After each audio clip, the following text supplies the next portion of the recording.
Hello there, I'm the Pop Culture Alcoholic, and you are joining me for another one of my philosophical, intellectual, analytical slammers. But before we start today, I'm going to have to talk about something, because the comedy troupe that we're going to be talking about have particularly recently become the subject of some quite serious controversy. The TV series The Mighty Boosh was recently removed from Netflix and now appears on the BBC iPlayer with a content warning due to its use of blackface and potentially also classed as stereotypes. I do not condone nor do I excuse this behaviour whatsoever. I consider it in fact to be aggressively unnecessary.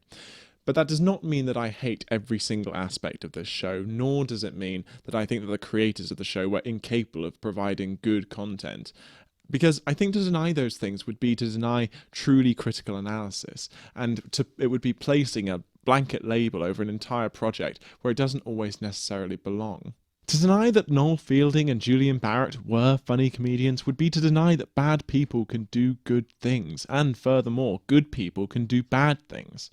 Or maybe there are no good people or bad people, and what we should actually be talking about is ideas and how we critically analyse them instead of the people that made them. I still think that the show is fantastic and it should be seen by more people, but like with everything else, that has to be done with a hard critical analysis, a hard critical eye, and we can't be pulling punches just because we like certain parts of something and not other parts. Unfortunately, even the episode I will be talking about today has some blackface in it at the end, which is obviously not good. Very much not good. But what I am intending on doing is actually picking around that scene and enjoying the good bits, which are basically all around it. So strap in and bear with me, because I still think, outside of the racism, The Mighty Boosh is a really funny show and was capable of being really smart in some parts, even if it could be very unnecessarily stupid in others. With that out of the way, let's begin.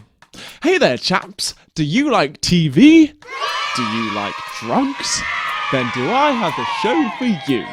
The Mighty Boosh was a British television series starring Julian Barratt and Noel Fielding, who you may know as that shadow dweller freak who looms over people on Bake Off. Or Richmond from the IT crowd. Christ, Fielding can't keep away from people who act like assholes. It's been one of my favourite shows for as long as I can remember, and if you haven't watched it then you definitely should. I understand that it's well liked enough over in the States, so please don't let cultural barriers impede you if you are from out of the country and you haven't seen it. I personally have watched it to death at this point, but upon recent rewatch I've come to what I think are some interesting new philosophical conclusions about the television programme, and I'd like to share them with you. So first, history. The Mighty Boosh was first the name of a comedy troupe led by the same Fielding and Barratt. These two guys made a magnum opus of bizarrity into a sitcom, and their talents also bled over into movie projects such as Bunny and the Bull and both of which are well worth a watch if you haven't seen them. The duo started out on the comedy circuit before getting a BBC TV serial. The show uses your typical intelligent, cynic, stupid optimist buddy sitcom premise whilst going off on fascinating, visually stimulating, and often frightening adventures. I'm here to analyse the nature of their comedy through the lens of one Albert Camus in regards to one particular episode, The Nightmare of Milky Joe, in which the two main characters are marooned on an island and make friends, Wilson style, with a bunch of coconut shells. So first off, why Camus, and indeed why this particular episode? Is this just the result of me watching Netflix while stoned late one night and not knowing what to watch? Well, yes and no. Upon this rewatch, I happened to realise that this is the one episode of the programme in which two philosophers are actually referenced by name. Well, I mean, obviously La Nausea is good, but I don't think he really got his grips with the true existential crisis in the way that Camus did. Well, you may disagree, but have you read The Outsider? As a matter of fact, Howard, I have. The Outsider is a book by French philosopher and holder of the key to the jaded, reductive physicalist hearts of depressed teenagers everywhere, Albert Camus. It depicts a man who feels emotionally distanced from the society around him and is later persecuted by that same society and sentenced to execution. Basically the last 10 minutes of Pink Floyd's The Wall and Everything Ever by Franz Kafka. This reference appearing in a series finale does give me reason to believe that it's a potential indication of the writer's true intentions with the series as a whole, trying to say that society, as it is depicted in The Mighty Boosh, could be the writer's modern interpretation of The Outsider. First off, let's look at our main characters in the world they inhabit. Howard is a wannabe intellectual jazz freak who desires more than anything to be recognised as a creative genius, be it as a musician, a writer, or an actor. He is deeply repressed and does not understand his own motivations in creating art, as seen at the beginning of this episode. Cast adrift on an ocean of time. When will I ever see your face? Whose face? Faces of the women I left behind, Vince. What women? The women who inspired me and whom I inspired. Who the hell actually is a person if, even without an audience, he's still deluding himself that he has this completely fabricated romantic backstory? Like old Ace Rimmer from Red Dwarf, he keeps a diary of his exploits made entirely of fabrications, under the reassurance that surely somebody somewhere gives a damn. Well, so that future generations will know what happened to us and perhaps even be a little bit inspired by my words. Vince Noir is a glam rocker slash punk slash mod slash goth slash new romantic slash messianic semi-gender fluid fashionista. He's amazing, who is he? Is he Christ? Who, as Howard puts it, is constantly flitting around on the breezes of fashion. Outside of this episode, the two of them live in a shop in Camden and attempt to get their musical careers or social lives more active by throwing themselves into new roles such as nature exploring, fishing, seeking out the fountain of youth. They usually always fail and realise they are content being their odd selves, throwing satsumas at each other in the snow. A lot of the humour of the show revolves around a bathos that's created in the bizarre events that occur juxtaposed against references to familiar pieces of everyday life. More often than not, these are references to stores and brands that are enjoyed by the less fussy, less elitist members of society. Bounties. You ever drunk Baileys from a shoe? Malt loaf. Rice Krispies. Twix.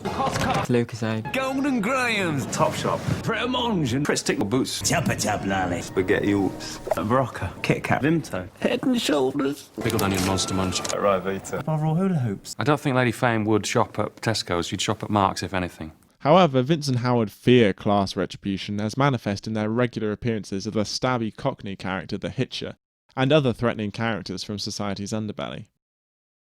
Anyway, on their initial arrival on the island, Vince proves much more content than Howard. You've fallen into the trap. What, the trap of enjoying your life?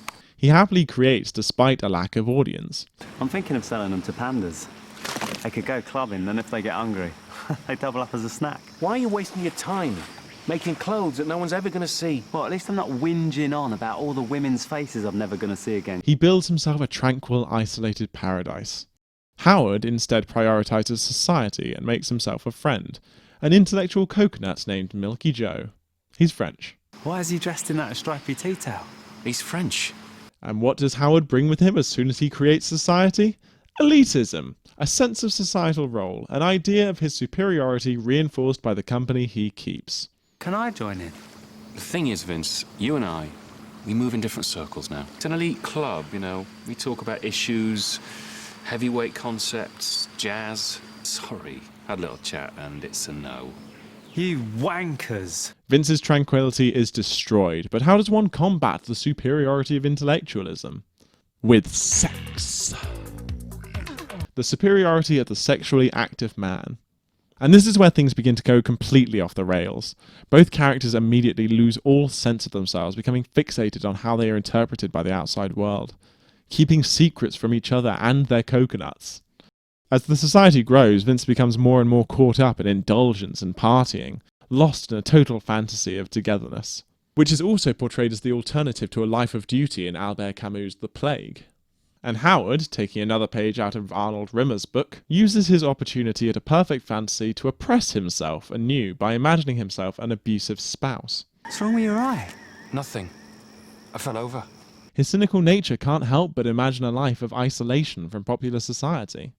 Next thing, Howard accidentally murders his spouse, and the two end up in court, and here is where the coconuts start to speak, and they show their own class and implicit elitism. The magistrate coconut speaks with an archaic English accent, showing a level of superiority over the pair. Silence in the court.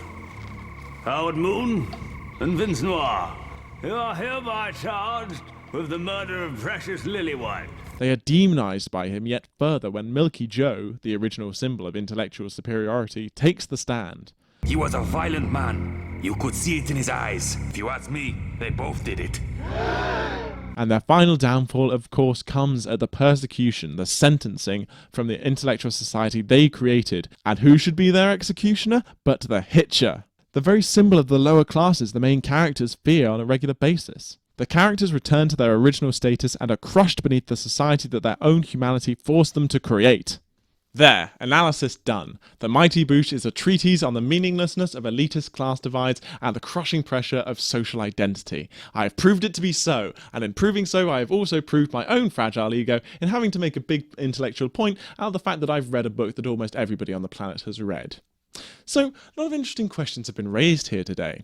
Is elitism, intellectual superiority, always an inevitable quality of popular society? Is there ever a time in which that's actually a positive thing to have?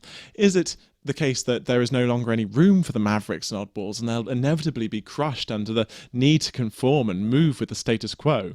Is the Hitcher always the same guy, or is it a passed-on title, explaining why the main characters never recognise him, and that perhaps he was trying to recruit Howard as his protege in the Eels episode? Did you see Elsie, boy? Did you dance with her? No, I didn't. Of course you did, we all did. To be honest, I can't really say with any certainty, but maybe you can.